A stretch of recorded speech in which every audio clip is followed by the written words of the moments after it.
really concerned that the mayor has written a check she can't cash. And I really think it's important to level with our neighbors and that she admit that this might not be something we can do. The words of Seattle City Council member Tammy Morales raising some concerns over Mayor Jenny Durkan's plans to invest $100 million in BIPOC communities, one of many contentious issues ahead in the budget process for the City Council. It was the best of times. It was the worst of times.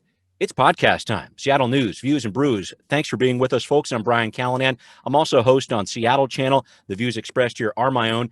Joining me, the lean, mean political writing machine, it's Kevin Schofield from Seattle City Council Insight. Hello, Kevin. Hey, Brian, I am the best of times and the worst of times. So. Yeah. We encompass them all in what we do here. In the coveted role of the background noise sponsor for the audio podcast, City Grind Espresso, on the first floor of City Hall.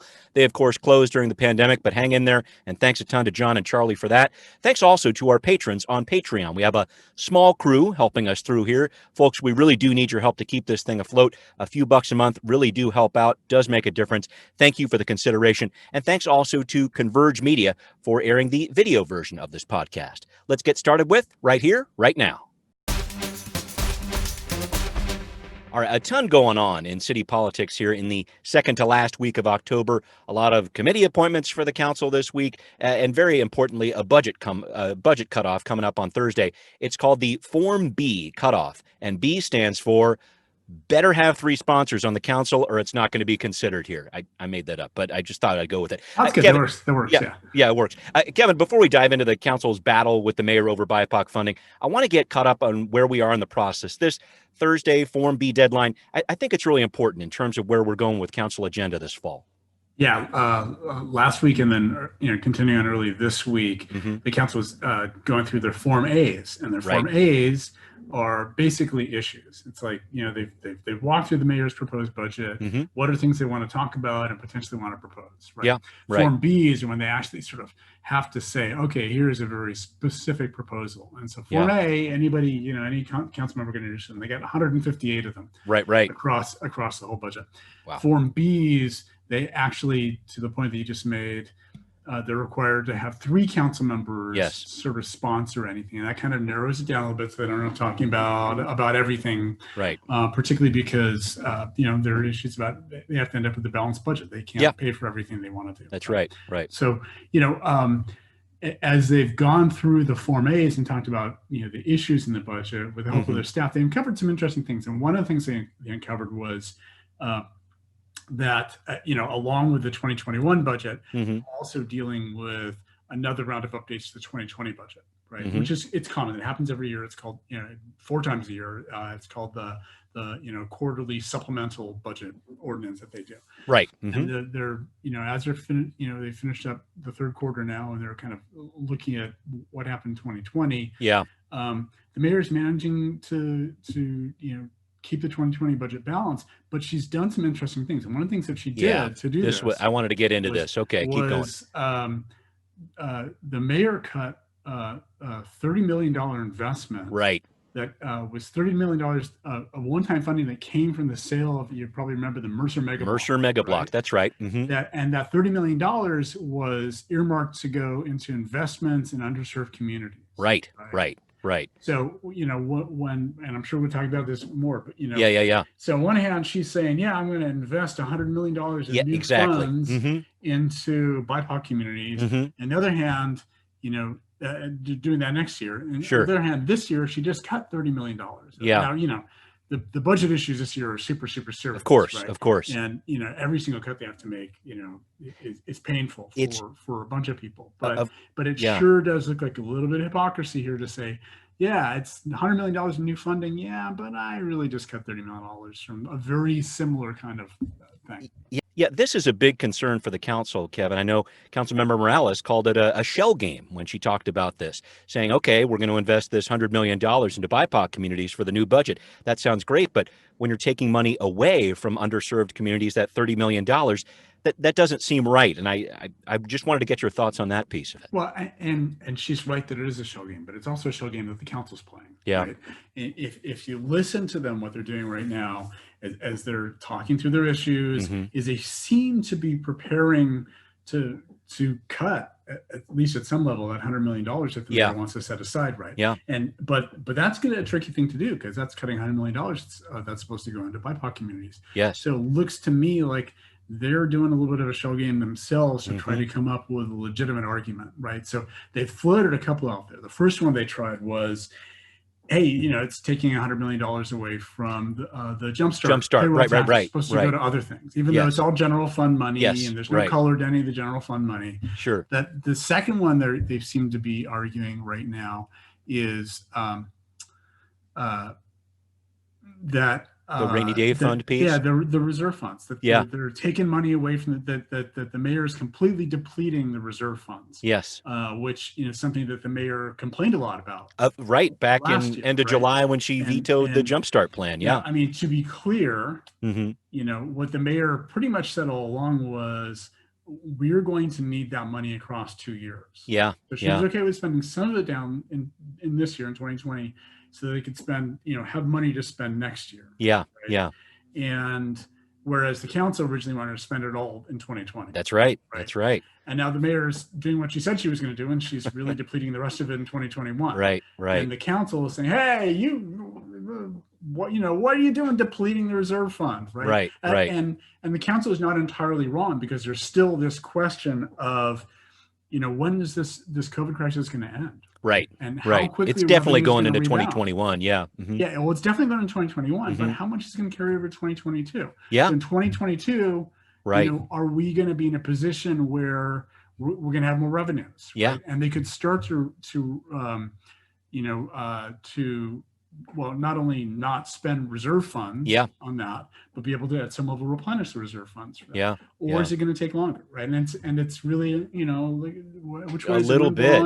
And how quickly are we going to recover? And, and at this point, we really just still don't know that with great certainty. So the mayor is not really being that inconsistent with what she said all along. Sure. But the council isn't wrong either to be questioning, like, how quickly do we really want to spend down these reserve funds? Yeah. So so it is a shell game. Yeah. And the council, in terms of their Form A, issue discussions, started with the easy stuff. Yeah. And early this coming week, they're going to be talking about the harder stuff. They're going to be talking about SPD, and public DOT, safety, human services, homelessness. Yeah. All the harder issues. So that's going to be some deep, harder conversations. Yep. A lot going on this week for sure. I wanted to talk about one other issue I'm trying to keep an eye on. The Seattle Department of Transportation releasing a cost-benefit analysis of options for the West Seattle Bridge, but we will not hear from the mayor on the rebuild versus repair idea. She had said earlier on October 21st. That's when that's going to happen. Now my sources are telling me she's going to wait until after the election. Kevin, you brought that up last week, a very cogent point. She definitely has some questions about federal funding. But I'm asking about this, Kevin, because we've heard so many different things as we await this cost-benefit analysis. We could have a repaired bridge in less than 2 years. But wait a minute, now there's a super slick rapid replace option that the council's been hearing about. It might take the same amount of time. Hopefully we'll get some clarity this week. Or what are you expecting out of this CBA from the DOT? Well, hopefully there'll be numbers. Hopefully they'll tell us, not only what it would cost to go do this and how long it would take to do this, but what the ongoing maintenance cost will be. That's been a big beef on the repair versus replace thing. That's a big part of it too. That there's been a lot of focus on, what do we do right now? Do we repair it right now, or do we go and replace it right now? But there's all this other money that will go into it either way. That we need to be cognizant of as well. It could be that we could do a quick repair now, but it'll be really expensive to keep it up for the next 15, 20 years. Right. Or we could do a big, really expensive replacement right now and have lower maintenance costs for maybe even permanently.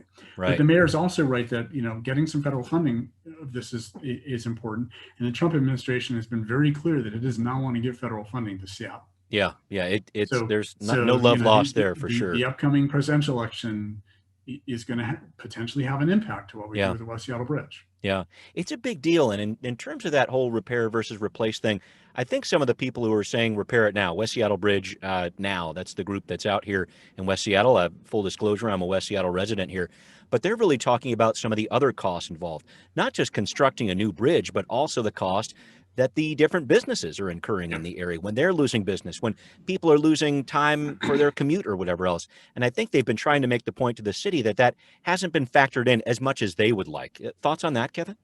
Yeah, I think those are good issues. And Yeah. in some ways, they mirror the issues we talked about with COVID. Yeah, right. COVID and Right. shutting down businesses for that, right? Sure. And we could eliminate COVID entirely by making everybody stay in their home. Sure. Right. But Right. but that's not going to work. Yeah. Right. That's Right. just not a tractable solution. Our economy still has to So, function. we still said, okay, we're going to keep schools shut for now, Mhm. right? So, where you draw the line on all that stuff, what is acceptable, what is not acceptable in terms of safety, in terms of, public health, in terms of the economy. They're just Right. really, really incredibly difficult questions. But I think, one of the things just coming back to, how quickly to make the decision on this is, there's, I've seen like in the last 2 weeks in particular, just this fury of activity of people wanting to debate and discuss the different choices. Sure. But we're largely doing without information. Right. And definitely without dollar figures attached. That's been crazy. Or timing. I mean, Yeah, really, right. we don't really know, Mhm. all the options that are being thrown out there. We don't really know how long each of them are going to take. They're Sure. super approximate, right? Yes. So there's a lot to be said. There's difficulties to stay patient for a couple Yes. of weeks until we really have good information Right. about this. We will be well served if we Yeah. can just stay patient for a couple more weeks and let Yeah. them get the real information out there that that's been vetted and we can Yep. actually believe it. Yeah, and very important too, some of the repair work that's going on right now. Even some of the people are saying repair now, repair now. They're saying we could pump the brakes a little bit here too, see how these repairs are doing and see if indeed, hey, if that repair worked and these cracks aren't growing or whatever else, that could be a feather in their cap. So I really wonder. I think we're going to get a lot of information over the next couple of weeks, and we will definitely be following that here right on the podcast. All right, let's move on to Now Hear This. Okay, we are talking about the state Supreme Court's decision last week deeming Initiative 976, the so-called $30 car tab measure, as unconstitutional.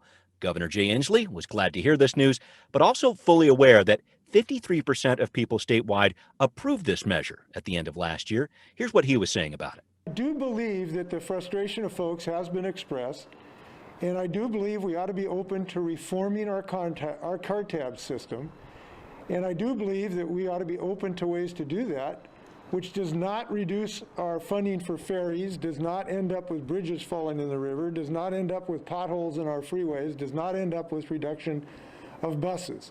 Kevin, a little bit more on the governmental impact in a minute, but I want to look at the court case itself. We have been down this road before with Tim Eyman. The court actually looked back at its own decision from 17 years ago in a similar measure from Tim Eyman, I-776. What is the court saying in striking this down? Yeah, so they said all 9 justices agreed that this initiative contained more than one topic. Right. Under the Constitution, a bill is not allowed to do, whether the bill is passed by the state legislature or passed by initiative, it can't do. Yep. 8 of the 9 justices also said that the title was misleading because when it said, it will, repeal taxes except for voter approved ones, it was unclear whether it meant ones that were already approved by the voters or not, where the initiative actually repealed ones that had already been approved. Yes. One said, it's Barbara close Madsen, enough, and it'll get people to read the thing. Yeah. But 9's, the other 8 said, that's misleading. Right. And it was interesting that the one that they said was really a second topic in this was around this whole question of Sound Transit having to retire a bunch of debt.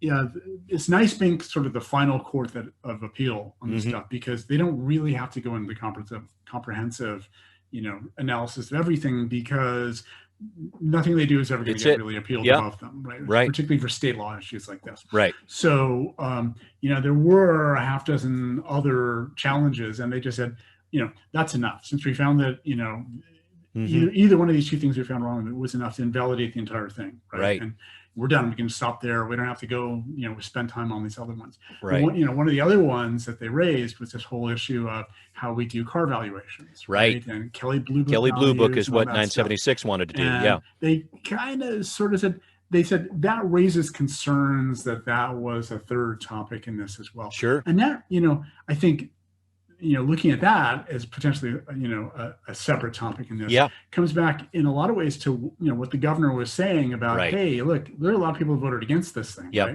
right? Or voted for it. this Yeah. initiative. Voted But the against the question- system the state's been using. Yeah. But the question is, why did they vote for it? Yeah. There are certainly a lot of people that are really angry about the way that Sound Transit did the valuation of their car tabs. Absolutely, and why it yes. went.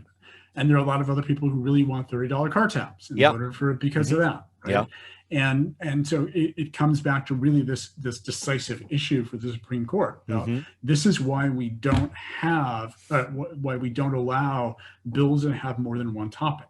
Right. Because you do this thing called log rolling. You Mhm. get some set of people voting for it because of this reason, Sure. and some set of people voting for it because of this reason. So you build kind of a coalition of people voting for it for different Sure. reasons, Mhm. even though they don't all necessarily like everything that's in it. Right. And that's not good law. Yeah. Right. Yeah. That makes it really complicated there. That whole piece of this would take away some of that bonding authority from Sound Transit, which people have already approved. There's so much going on here, but I wanted to talk about this impact on local government. We heard from the governor earlier about this. I want to talk about specifically the city of Seattle's Prop 1, the Seattle Transportation Benefit District. It's on the ballot this November here. Does not include a car tab fee, which the STBD, has had in the past. That fee was not put in there because the city was being careful with 976, which had said you can't charge these. So my question now, beyond the STBD vote, does the council reimpose this fee in the near future? There's a few ways they could do that. Could go with a public vote, or there is a councilmanic version they could do this with too. Your thoughts on this one, Kevin? Yeah. Well, so I think that they will certainly want to do something eventually about this, right? But I think they're going to let this let it simmer a little bit. Vote go through first. Yes, right. I think there's a good chance it'll go through, but because Seattle voters tend to vote for these things, they do. It's a crazy year, and a lot of people are very, under great economic stress. Absolutely, yeah. Particularly with 976 just getting overturned, there may be people who have strong feelings about that. Mm-hmm. So, they could do. I'm not sure about all the legal ramifications of if the SCB passes in 2 weeks, mm-hmm. what can it be revised next year? It probably can, but I don't really know how that process works. Or do they pass kind of an additional layer on top of that? Right. So I think they'll probably wait to see what happens with that before they propose anything, rather than kind of like do something in the 2021 budget. Sure. Right now. But what they ended up doing instead of having the car tab fee was they went all sales tax. That's right. And sales tax is basically the most regressive tax. That's right. And Seattle already has the most regressive tax system of any city in Washington State. Right. And Washington State has the most regressive tax system of any state in the union. Right. We are the worst of the worst. Yep. Right.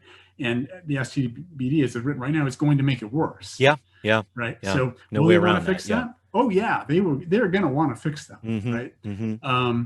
But exactly what they would do, I think we're going to have to just wait and see a little bit. Right. They do want to pass. And I guess in looking at some of the numbers here, Council President Lorena Gonzalez pointed out last week that 76% of Seattle voters said no to Initiative 976. So there's a lot of people who understand what car tab fees, or at least her interpretation of what car tab fees and what these taxes go towards in terms of transit here. Yeah. They understand that in the city of Seattle. But, by the same token here, I think we need to look forward and figure out what happens with this STBD, because there are a few devils in the details there. And looking at next year, let's say it passes, and 63% of voters last time around did approve the Transportation Benefit District.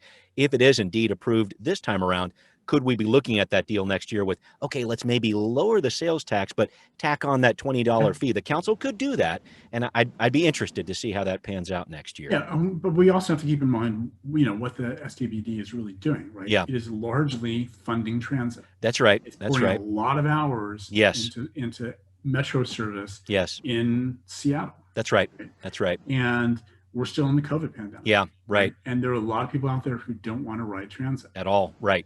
And yet still it's necessary. It's absolutely necessary for some of our underserved and lower income communities in the city just to get to work and back. Right? That's right. So that's right. So there's some very difficult balances to find there. Mm-hmm. Right? Yeah, I think so too.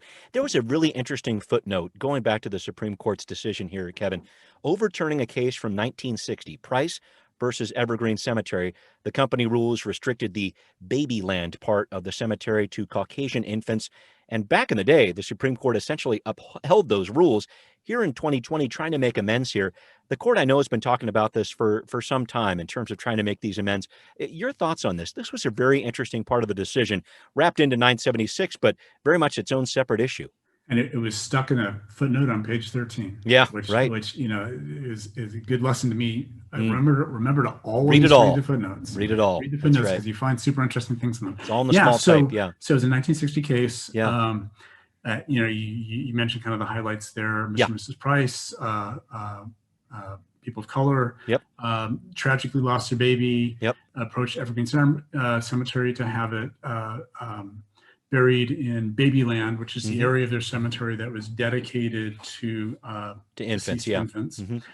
And the cemetery said, no, that's actually restricted just to Caucasians. Yeah. And the Prices took them to court over that.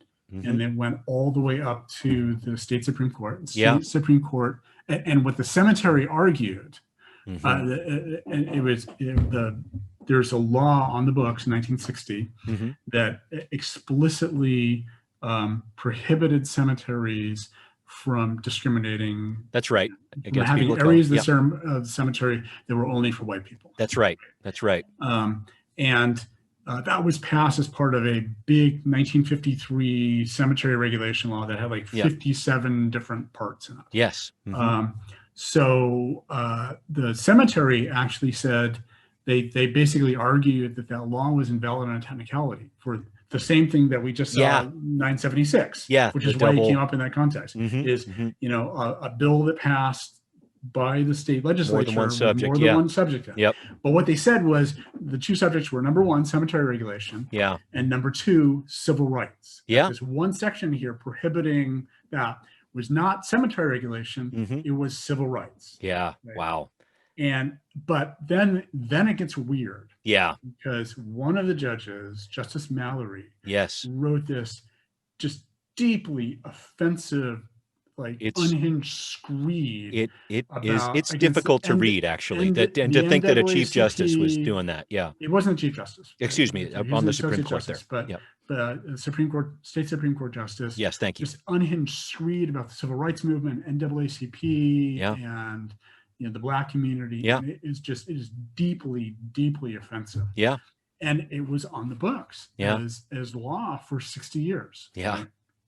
And so, in this footnote to the 976 ruling last week, the state Supreme Court said, we're going to take this opportunity to overrule that and get that off the books. To do that, the courts take, case law precedent very, very seriously. They whenever possible, want to rely on past cases so they're consistent and, as part of sort of, treating everybody equal under the law, right? They don't want to be constantly reinterpreting cases. So if it's the same as something they did before, they want to stay consistent with it, right? But they said this was incorrect and harmful. That was a very powerful phrase. That is the standard, right? The principle that they will follow their precedents is called stare decisis, and it's Latin for the decision stands. Right? Okay, And the principle for when a court gets to overturn their past precedents is it needs to be clearly incorrect and harmful, right?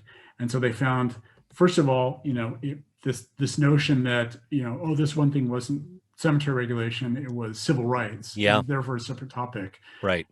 That's not how they would have decided today. So they said that's incorrect by all our standards for how we do this stuff today, that is just incorrect.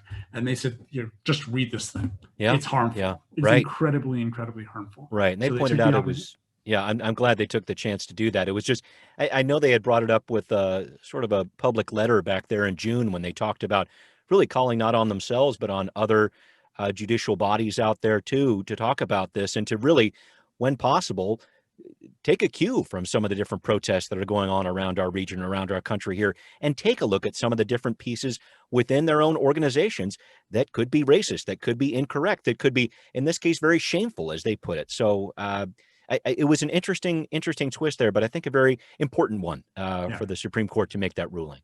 I'd agree. Okay. All right. We're going to move on to our next piece here. What's next? All right, here's what's next, people. Vote, V-O-T-E. You should be getting your ballots in the mail soon if you have not already. And throughout our state, no excuse not to get them in, Kevin. There's just way too many ways you can get a ballot in for people to say, oh, I don't know what's going on here. Let's break this down. Where should people be dropping off their ballots? So first of all, you can drop it in the mail. You don't need That's a right. stamp. Don't need a stamp. Just We've had a successful mail-in system for many years. Very true. Yeah, it works very, very well. Do it early. Do it early. Yep. There's King County Elections said that they're expecting 90% participation. Wow. This year, right? They've Wow. mailed out 1.4 million ballots in Wow. King County. They expect 90% participation. It's got to be postmarked by Election Day. That's right. Yeah, and that, to put it in context, is nothing compared to the amount of traffic that they deal with around the holidays, right? The Postal Service, right? Yeah. Postal Service. So it's 1.4 million ballots isn't going to overwhelm them, but it's a lot. And given everything that's going on with it, we hear about the Postal Service and questions about slowdowns and things like that. Don't take a chance. Just get it in early. I filled mine out, already sent mine in. So you can just drop it in any old, U.S. postal mailbox. Yep. And then there are official ballot boxes spread. The King County Elections has spread. That's right. They're outside of community centers. That's right. They're out, outside of shopping areas. They're just all over the place. And just open them on October 15th. Yeah. Yep. And they're open 24/7. Right up until 8 p.m. on Election Day. Right. So, if 3 a.m. you can't sleep, you can get up and go, drop your ballot in the ballot collection box. Yeah. So it they're needs super to happen, safe, folks. Yeah. They're super safe. They're actually bolted, into the cement platform underneath them, so nobody's going to pick it up and run away with it. Run off with it. Right. Yeah. Right. So no, it's important, folks. And I know a lot of different people have been asking me about this, and I don't know who that undecided voter is out there, Kevin, but if you really are undecided There's still, one. right. It's that undecided voter. Yeah. That 4 out of 5 dentists. Who was that other one? You never know. No. Who's that? It's like, sugared gum. That's great. Go ahead. Sounds like a great idea. Go for it. No, it's something that we all need to take care of, folks. So we urge you to do it here. Doesn't matter how you vote. We just want to make sure you vote. Not just stuff going on. It does matter how you vote. Okay. But vote. I see. That's a good way to put it. I just wanted to make sure that I put across the point to people that certainly a lot going on around the presidential election, but a lot of important local issues too. Just talking about absolutely. The TBD there. So, all right, that's what we got, folks. Got to make sure you're out there and voting. We always try to finish our show with a little bit of a treat for your coffee break. And today, Kevin, once again, has come up with something wondrous and unbelievable. Kevin, I believe what do we have here? It's totally believable. It's cornbread muffins. Right? I see. Super simple thing. Okay. I certainly hope cornbread muffins are believable. I mean, they're super easy to make. They don't take long. They're nice for breakfast or nice for lunch. Yeah. Great with butter. Can warm them up again in the morning. And how about the jam? Can I throw in one more quick jam question? Just jamming me again. Yeah. Kevin's jam session. Here we go. Because you brought up the part last week where you're making jam and you do it all the time. So I've seen it happen before. You cook it up on the stovetop, and then there's this waiting period before you put it in the jar. Can't do it when it's too hot, but you can't wait too long. What is that magic moment there where you say, all right, it's ready, put it in the jar and off we go? How do you do that? You're going to say magic, aren't you? Or is there a certain time you don't wait at all? You throw it right in there? Yeah, I throw. There's different ways to do several good ways. Okay. Appropriate ways. Safety approved ways to do kind of the canning and jarring, depending on what it is you're doing. Right. If you're doing, fruit or vegetables or preserves or things like that, there's a different way to do them. Okay. Than for jam. Sure. It also depends on the recipe for the jam, because there's the key for jam is this thing called pectin, which is what makes it. I was just going to bring that up. Yep. And there's lots of different kinds of pectin. Some kinds of pectin you actually have to cook in. Yes. And then it has to cool a little bit and start thickening up before you do the jamming. There are other kinds of pectin, but it's just not true anymore. Right? Yeah. So depending on what kind of pectin you buy, I usually go with the kind where I do cook the jam, I'm not actually officially required to do it. Right? I see. That's right, because there's ways to do that without cooking. So then I put it in the jars. You want to make sure you don't have bacteria in this. You're going to wash all the jars. Yep. Got to be super clean ahead of time. And then you put it in, you close it up, and then I will sort of immerse it in boiling water for about 10 minutes. Yes. Which just, it does a couple of things. It makes sure that you kill off a bunch of bacteria in it, but then it also basically makes all that air gap in the top of the jam container expand. Mm-hmm. And then when you pull it out, Mm-hmm. that contracts down. And that's how you get that good vacuum seal on it. That's what I'm talking about. Yeah. Okay. Yeah. I wanted to make sure I got the straight shot on that, because first job in TV, Douglas County, Oregon, Roseburg was the town there.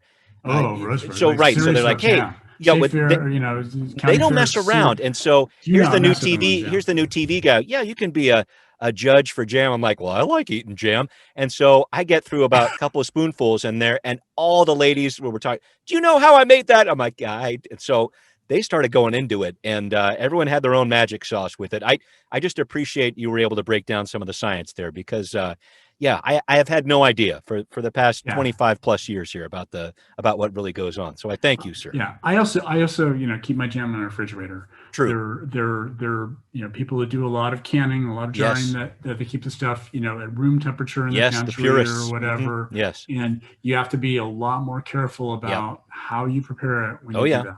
Yeah. Right? Yeah. Make sure you're really sanitary about that, so that it will preserve for a long time. All right. The well-preserved Kevin Schofield, thank you once again for helping me out with the show, sir.